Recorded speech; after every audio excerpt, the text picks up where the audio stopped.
You return to the village under a blood-red sky, the salty tang of the ocean mingling with the acrid stench of charred wood and burnt flesh. Boots crunch over scattered debris and brittle bones as you stagger forward, heart pounding, throat dry. This place, my home, is unrecognizable. Smoke rises in thick, choking columns, staining the air with a grey haze that stings my eyes and makes me cough violently. The world seems muted, the crackle of flames and faint echoes of collapsing timbers, a ghostly mockery of what once was. The wards in Thal, where we laughed, drank and lived, are nothing but smouldering ruins. Bodies lie strewn across the dirt paths like broken dolls, faces twisted in expressions of terror or pain, their flesh blackened or torn apart. Flies swarm in clouds over the carnage, their incessant buzzing drilling into my skull. My mind reels, refusing to fully comprehend the scope of the devastation. I call out, weakly, hoping against hope to hear a response. But there's only silence, punctuated by the groaning collapse of another roof beam consumed by fire. Through the haze, movement catches my eye. A figure, distant and indistinct, staggering awkwardly through the wreckage. My breath hitches. A survivor? Someone else made it?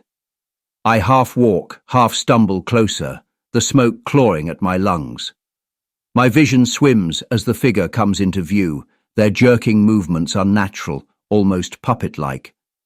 "Hello?" My voice is hoarse, cracking as I shout. The figure doesn't respond. Closer now, I recognize her, my childhood friend. Her dark hair, once so lively, hangs limp over her shoulders, her arms dangling uselessly at her sides. She sways where she stands, as if caught in some invisible current, her head tilted back at an impossible angle. Her face. Oh gods, her face. Her eyes stare blankly into the sky, lifeless, her jaw slack. Thin rivulets of blood seep from the corners of her eyes, trailing down her cheeks like grotesque tears. Her mouth gapes open, as though frozen mid-scream. A faint, sickening sound reaches me, rising above the crackle of the flames. A wet, crunching noise. The sound of meat being torn, of bones splintering, and something chewing. My heart stops as I see her head jerk unnaturally to one side, her body spasming slightly. Something moves behind her, something wrong. A face emerges, and I freeze in place, the blood in my veins turning to ice.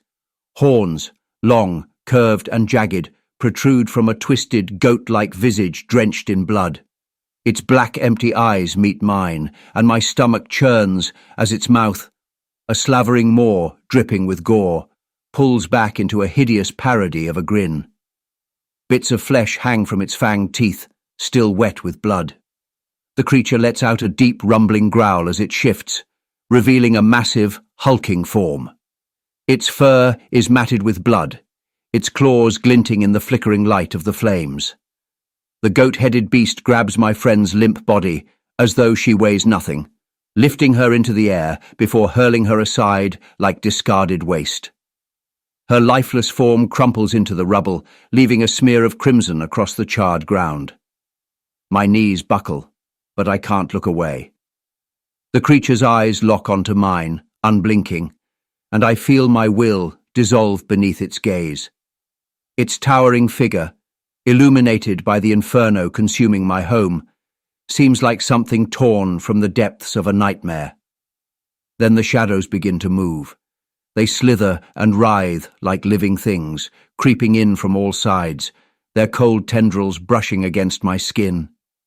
My breath comes in shallow gasps as I try to move, to run, but my body betrays me.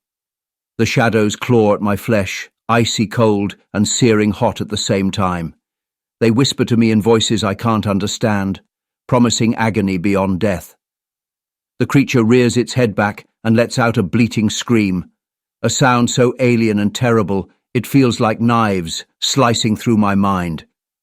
I collapse to my knees, clutching my ears as the pain overtakes me.